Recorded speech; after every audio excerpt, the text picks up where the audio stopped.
How's it going, guys? Jake from Boatman UK here. Today's video I'm going to be going through an unboxing and guide on our Boatman Actor MK4i. So this being the I variant, meaning it has the indicator side lights. So it's incredibly similar, if not almost identical to the Mark IV version, just with the addition of the side lights.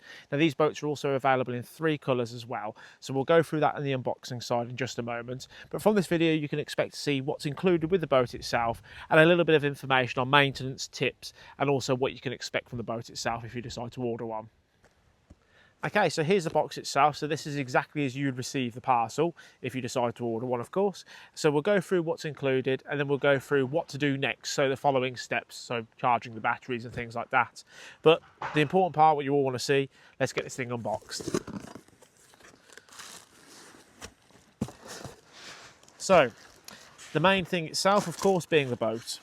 So we'll just unwrap the boat here and we're going to place the boat to the side. Now inside the boat, more often than not, it can be located in a few different areas, but you'll have the actual charging plug for the remote itself. So just a USB to UK mains charging port just there. Now, the boat battery is located inside the boat, so you don't need to go hunting for that. The boat battery will be inside the boat, cable tied and secured in place to make sure that it doesn't rattle around during transit. So don't go looking for the battery, that's already in there. It will need plugging in, of course, but before you do that, you're probably going to want to remove it and charge it up, which means you'll have to cut the cable tie, which again is there for transport. Now, in the rest of the box, we have a user manual, which I know a lot of you probably won't bother reading, but it is good to read. You have a lot of information. Most of your questions will be answered in the user manual, so just keep an eye on that. We'll place that back in the box for now to the side. And what we also have, of course, we have the remote itself. You'll get, in this white box here, you'll get your mains charger to charge the battery inside the boat itself. You get a spare pair of propellers and a spare hopper rear latch. Charging cable for the remote. And you'll also get a microfiber cleaning towel as well. Now, as I mentioned a moment ago, these come in 3 different colours. You've got black, carbon fibre and camo. Now, the 2 colours are a little bit more expensive, only by an extra £20 or so, which is up to you whether or not you think it's worth it. Other than that, the boats are identical apart from the colour finish itself, but the colour finishes are quite smart. The carbon fibre is always probably one of our most popular finishes in general. I personally do quite like the camo. Now, these boats are literally identical to the Mark IV, and the only difference being is the LED side lights. So the I actually stands for indicator, so the side lights. So you've got an amber the one side and a green the other side, and that's to help you when navigating. So if it's dark, for example, you have a representation or an orientation of where you are, so you don't lose your bearings too much. Now, before you go playing with your new toy, obviously there's a couple of things you're going to want to do beforehand, which is charging the batteries in both the remote and the boat itself. Now, it's absolutely fine to get the boat out, power it up and just check and make sure that everything's working as it should, so your hoppers, etc. Of course they should do, but always worth checking. So the battery itself inside the boat is located under this lid here, which is super easy to remove. It simply just pulls up and off like so, and the battery is located and held in place by a pull ring, which also pulls up and out, and you slide the battery out. Now, there is a charging port on the side of the battery, and again, as I mentioned, you have to charge the battery outside of the boat for this exact reason. Now, the battery takes around 10 hours to charge for a full charge. That's if the battery is completely flat, and that will last around 5 hours of continuous use of the boat itself. There is a battery indicator on the top of the boat that will tell you the charge status of the battery, but one thing I will mention, and a piece of advice, is bear in mind that this battery indicator is relative to load. So if you're noticing whilst the boat is stationary that it's at 50%, the chances are when you're actually using the boat, it's dropping a little bit more than that. So always keep an eye on your battery percentage when it's actually on the water and being used, especially if you think the battery's low. Bring it into the margins and just keep an eye on the actual battery percentage on here. Now, the boat itself, if it is low on battery, will tell you. It'll be flashing the headlight, and there'll be obvious signs the boat will slow right down. And the boat will also slow down to tell you as well. It'll be pretty obvious that the boat's low on battery, but the problem is these don't have an auto return home feature because they're not GPS, and you can literally physically run the thing out of battery. The remote itself is really simple to use. To power the remote on, you just simply press and hold the power button, and as it starts, you will hear it beep. Now, each beep represents 25% of charge. So that beep 3 times, so we've got around 75% of charge. Obviously, if it's at full charge, it will beep 4 times. Now, if you want to hear the battery indication again, so if whilst you're using the boat, you want to know what the status of charge is in the remote, if you single press the power button, you'll hear it beep again, and it will tell you again its status of charge. Now, whilst this is on charge, if you're charging the remote itself, there'll be a little red LED indicator, and that will tell you that the remote is charging. And that LED indicator will turn green once it's fully charged. And the same rules apply for the battery itself. On the mains charge, you'll have an LED indicator that'll be red whilst it's charging, and it will go green once it's fully charged.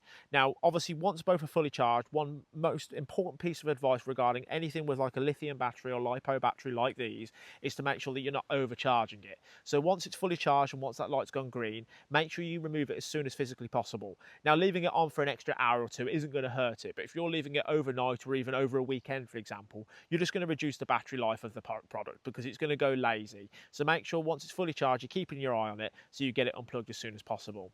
Now, the charging lead that you use on this is a USB, or in some cases a USB-C, but a charging lead will be supplied with the product itself, so you'll have a suitable charging lead. And make sure that you're using the charging plug that we supply specifically, because these have to be charged at a specific rate of 5 volt 1 amp, and other plugs can sometimes cause them to overcharge and can fry the remote itself. Now, using the remote is super simple. These things, as I mentioned, are minimalistic with only a handful of buttons. Of course, this remote's already powered up, so we're just going to show you the basics. So this is the joystick here, and this is what you use to actually control the boat itself. Left, right, up and down. Self-explanatory. This button here is your center hopper, so if we press that, you'll see the center trap door will release. Now, these doors are a manual close, so you will have to reach your hand back under to close it.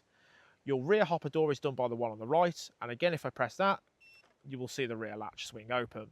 Again, manual close, and close the latch to close the door back in place. This middle button here is a multi-function button, so a single press will reduce the boat into a lower speed, and if you press and hold it, that will calibrate the compass. Now, the compass feature on these boats basically means that when it engages auto forward, and to engage auto forward, you press and hold in the straight direction for 5 seconds, and you'll hear the remote beep in just a moment, like so, and that basically means that the boat will continue in a straightforward travel until you input downwards to stop it from doing so. The compass feature will make sure that when the boat is going in that straightforward auto forward direction, that despite any crosswind or any turbulence or anything like that, that it will continue to navigate straight and it won't get any deviations.